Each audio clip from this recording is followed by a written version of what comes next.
नाज़रीन, जहेज एक लानत है, ये एक नासूर है, ये एक कैंसर की तरह हमारी सोसाइटी में अपनी जड़ें गाड़ चुका है, मजबूत कर चुका है। लेकिन बात सिर्फ जहेज की नहीं है, ये तो सिर्फ एक मसला है, ये तो सिर्फ एक मुद्दा है। इसके साथ जुड़े हुए ऐसे बहुत सारे मसाइल हैं जिसकी वजह से जवान बच्चियां अपनी जिंदगी का कीमती हिस्सा गंवा रही हैं, घर में बैठी हुई अपने ख्वाबों को दफना रही हैं, मायूसी और अंधेरों में अपने आप को धकेल रही हैं। कहीं पर रंग काला होने की वजह से शादी नहीं हो रही, कहीं पर शादी के खर्चे उठाने की वजह से शादी नहीं हो पा रही, कहीं पर स्टेटस को देख के शादी नहीं हो पा रही, और जहां पर शादियां हो रही हैं तो शादियां चल नहीं पा रही हैं। उसकी क्या वजह है? जब सब कुछ दे दिला भी दिया, शादी भी हो गई, उसके बाद भी जो रिलेशनशिप है, ये जो इतना प्यारा रिश्ता है, दुनिया में सबसे पहला बनने वाला ये रिश्ता मियाँ बीवी का, कौन सी ऐसी गलतियां हैं, क्या ऐसी कोताहियां कि फिर ये रिश्ता नहीं चल पा रहा? क्या हमें टॉलरेंस की कमी है? क्या तरबियतें अब उस तरह से नहीं हो पा रही? क्या वजह है? आज इस पर जरा बात करेंगे खुलकर, और मसले के साथ साथ मसले का मैं हमेशा बात करती हूँ कि हमारे प्रोग्राम में हम आपको मसला नहीं, सिर्फ मसले का हल भी देंगे। सो हमारा प्रोग्राम देखते रहे, क्योंकि पैनलिस्ट जनाब आज आई एम श्योर कि बहुत ज्यादा सॉल्यूशंस के साथ भी आए होंगे। जहां पर हम प्रॉब्लम्स को इंडिकेट करेंगे वहां पर हम सॉल्यूशन की भी बात करेंगे। सो हमारी आज की पहली मेहमान शीज़ा तशरीफ रखती हैं, marriage consultant and counsellor Saira Sajid साहिबा। Thank you again Saira ji. मैं आपसे जानना चाहूंगी, क्योंकि आप डायरेक्टली डील कर रही हैं उस फील्ड को जहां पर बहुत सारे कपल्स काउंसलिंग के लिए भी आपके पास आते होंगे, और शादी क्यों नहीं हो रही वो भी वजह आप तक पहुंची होगी, और जब शादी हो गई है तो शादी ना चलने की वजह क्या है? तो क्या वजह है, क्या प्रॉब्लम है हमारी सोसाइटी का? अब ये प्रॉब्लम है, फर्स्ट ऑफ ऑल हम फैंटेसी वर्ल्ड में रहते हैं, वहाँ से निकलना चाहते ही नहीं है, ठीक है ना, लड़के ना लड़कियाँ, और डिमांडिंग बहुत ज़्यादा हो गए हैं। और इसके अलावा सेकेंडली जो प्रॉब्लम आ रही है वो डिसीजन मेकर लड़के लड़कियां खुद हो गए हैं, पेरेंट्स पीछे चले गए हैं, और बच्चों को चूँकि पता नहीं होता कि उनकी लाइफ में क्या चीज़ चाहिए, उनको उनका लाइफ पार्टनर कैसा होना चाहिए, उसमें क्या क्वालिटीज़ होनी चाहिए, वो उनको नहीं पता होता।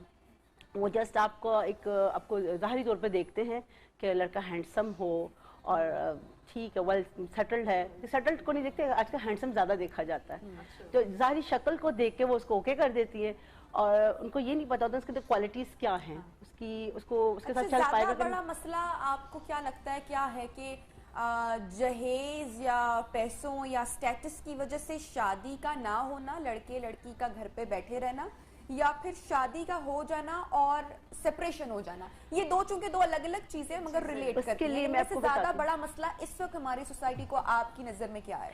सबसे बड़ा मसला कॉम्प्रोमाइज का है। ना हम कॉम्प्रोमाइज करने को तैयार है, ना हमारे अंदर पेशेंस है, और ना हम सेक्रीफाइस करने को तैयार है।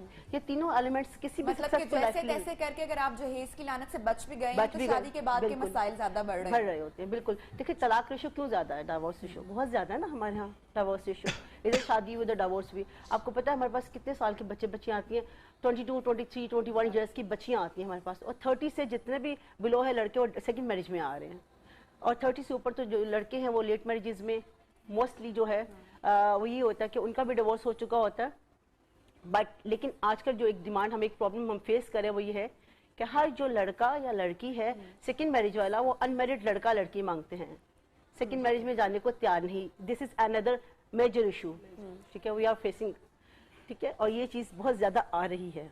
आज चल रही थी रिश्ते की, तो ऑलवेज मेरी कोशिश होती है कि मैं लड़का, पेरेंट्स ओके करते तो लड़का लड़की की मीटिंग करवाऊं, पेरेंट्स की मौजूदगी में, वो बातचीत करें, एक दूसरे को देखें, देन एक्सेप्ट करें प्रपोजल को, ठीक है। तो इसको भी आप कह सकते हैं कि उनको राइट मिलता है एक दूसरे को देख के बात करने का, डिसीजन लेने का, तो this is the right way, आप इसको कह सकते हैं कि ये भी एक वे है।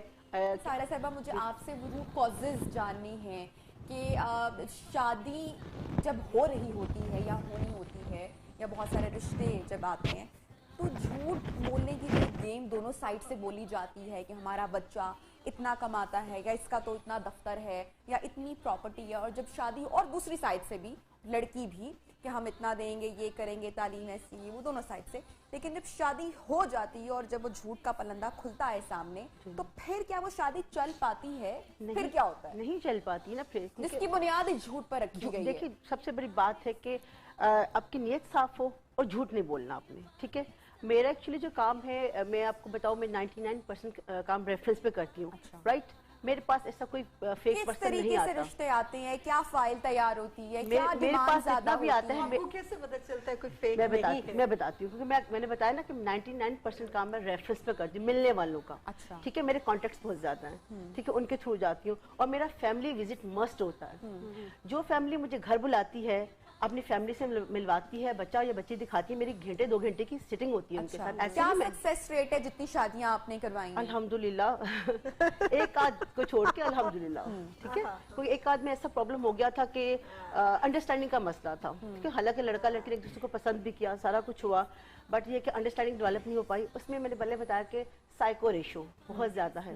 سم ٹائم پیرنٹس بچیوں کی پرابلمس کو چھپا جاتے ہیں, کچھ لوگ لڑکوں کی پرابلمس کو چھپا جاتے ہیں. کتنا لوگ, میں یہ جاننا چاہ رہی ہوں کہ کتنا لوگ آپ سے جھوٹ بولتے ہیں پہلے, نہیں, جس کو جا کے آپ جج کر پاتی ہوں گی؟ الحمدللہ میرے ساتھ جھوٹ نہیں بولا جاتا, جو بھی ظاہری چیز ہوتی ہے. ہاں, ایک آدھ دفعہ ایسا میں نے بتایا نا کہ سائیکو ریشو اگر لڑکیوں میں زیادہ ہے یا لڑکوں میں ہے تو وہ چیز ہائڈ کر دی. اگر کوئی لڑکا ڈرگس کرتا ہے, سوری, اگر کوئی لڑکا ڈرگس کرتا ہے جی جی اور نہیں بتایا جاتا, یا اگر کسی لڑکے یا لڑکی کو کوئی سائیکولوجیکل ریزن ہے اور وہ میڈیکیشن کے اوپر ہے اور وہ بھی آپ کو تو نہیں بتائیں گے کہ جی وہ سائیکولوجیکل ایشو ہے, یا آپ کو اسے 1-2 گھنٹے کی سٹنگ کے اندر نہیں پتا چل رہا. میں آپ کو بتاتی ہوں, اس کا میں نے ایک وے رکھا ہوا ہے. جب انگیجمنٹ ہو جاتی ہے نا تو میں تھوڑا سا ٹائم دیتی ہوں لڑکا اور لڑکی کو آپس میں بات کرنے کا, انگیجمنٹ کے بعد, کیونکہ وہ آپ سے بھی جھوٹ بولے گا, مجھ سے بھی بولے گا, اور بظاہر آپ لوگوں کو پتہ نہیں چلے گا. بڑی بڑی ہائی پوسٹ والے ایسے میں I'm astonished کہ ہم لوگ اتنے کھرے اور سچے لوگ ہیں کہ اپر کلاس میں کبھی واقعی کوئی جھوٹ نہیں بولا گیا. میں یہ